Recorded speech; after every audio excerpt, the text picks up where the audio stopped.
তিনি জামায়াতে ইসলামের কোনো পদে নেই, তবে জামায়াতের পক্ষে তাকে বেশি সরব হতে দেখা যায়। কখনো ঝাঁঝালো বক্তব্য, কখনো অন্যায়ের প্রতিবাদ। ব্যারিস্টার এস এম শাহরিয়ার এখন টেলিভিশন টকশোর সবচেয়ে আলোচিত মুখ। টকশোতে অনেকে আসেন, তবে ধর্ম অবমাননার বিরুদ্ধে কথা বলতে তেমন কাউকে দেখা যায় না। এস এম শাহরিয়ার কবির সেটা করছেন। আল্লাহকে নিয়ে আপত্তিকর মন্তব্যের পর সূরা নাস নিয়ে বিভ্রান্তিকর তথ্য দিয়েছেন বাউল শিল্পী আবুল সরকার। তার এমন কর্মকাণ্ডের কড়া প্রতিক্রিয়া জানিয়েছেন শাহরিয়ার কবির। শাহরিয়ার কবির বলেছেন, নাস মানে মানুষ, সেটাকে তুমি বানাচ্ছ নাচ। আল্লাহ নাকি তাকে নাচতে বলেছে। এত বড় দুঃসাহস দেখায়, আর আপনি মুসলমান হয়ে সেটা মেনে নেন। এটাকে আপনি মব বলেন, তাহলে আপনার ইমানটা কোন জায়গায়? তার সাথে একই টকশোতে উপস্থিত ছিলেন সাংবাদিক এম এ আজিজ। বিভিন্ন প্রসঙ্গে তাদের মধ্যে ব্যাপক তর্ক বিতর্ক হয়। এস এম শাহরিয়ার কবির কড়া ভাষায় গণ অভ্যুত্থানকে মব বলার বিরোধিতা করেন। তিনি শেখ মুজিবুর রহমানের শাসনামলকে টেনে এনে বলেন, আপনি মানুষের সুন্দর মেয়েকে তুলে নিয়ে গেলেন, আপনি কৃত্রিমভাবে কালোবাজারি করে বাংলাদেশের দুর্ভিক্ষ করলেন, এবং তখন তার মন্ত্রীদের নাম আসলো বোতল মন্ত্রী, কারণ তখন তারা ড্রিঙ্কস করে পড়ে থাকতো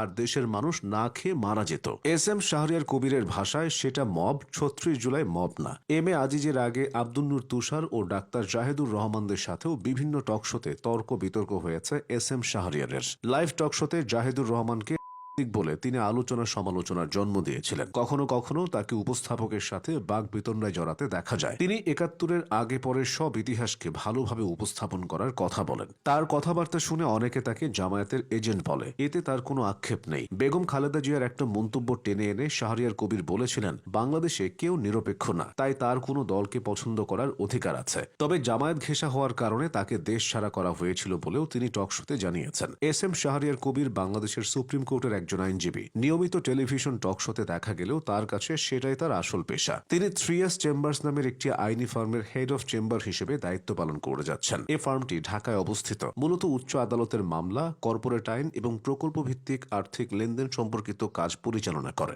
শাহরিয়ার কবির শুধু আদালত কেন্দ্রিক আইনজীবী নন, তিনি আন্তর্জাতিক আইন, বাণিজ্য আইন, বিনিয়োগ আইন, আর্থিক প্রকল্প এবং মধ্যস্থতা সংশ্লিষ্ট আইনে বিশেষ দক্ষতা অর্জন করেছেন। তার বিস্তৃত জ্ঞান এবং অভিজ্ঞতা তাকে আইনজীবীদের মধ্যে আলাদা করে চিহ্নিত করেছে। শিক্ষা জীবনে শাহরিয়ার কবির যুক্তরাজ্যের গ্রেস ইন থেকে ব্যারিস্টার অ্যাট ল ডিগ্রি লাভ করেছেন। এছাড়া তিনি ইস্ট লন্ডন বিশ্ববিদ্যালয় থেকে LLM এবং হাডার্সফিল্ড বিশ্ববিদ্যালয় থেকে LLB সম্পন্ন করেছেন। তিনি বিভিন্ন আন্তর্জাতিক আইন কোর্সে অংশগ্রহণ করেছেন, যা তাকে আধুনিক আইন পদ্ধতি, গবেষণা এবং বাস্তব অভিজ্ঞতার সঙ্গে যুক্ত করেছে। এই শিক্ষাগত যোগ্যতা তাকে বাংলাদেশে ফিরে সুপ্রিম কোর্টের দক্ষতার সঙ্গে কাজ করার সুযোগ দিয়েছে। অতীতে সেভাবে সক্রিয় হতে না পারলেও বর্তমানে তিনি তার কাজ স্বাধীনভাবে উপভোগ করছেন। তার চেম্বার 3S চেম্বার্স বিভিন্ন ব্যবসায়ী প্রতিষ্ঠান, বিদেশি বিনিয়োগকারী, নির্মাণ প্রকল্প ও আর্থিক সংস্থার জন্য নিয়মিত আইনগত পরামর্শ প্রদান করে। ফলে তাকে অনেকেই কর্পোরেট আইন বিশেষজ্ঞ হিসেবেও চেনেন। তবে সাম্প্রতিক অতীতে একজন আইনজীবীর থেকে তিনি আলোচক হিসেবেই বেশি পরিচিতি পেয়েছেন। এই পরিচিতি পাওয়াটাও অস্বাভাবিক নয়। ঝাঁঝালো বক্তব্যে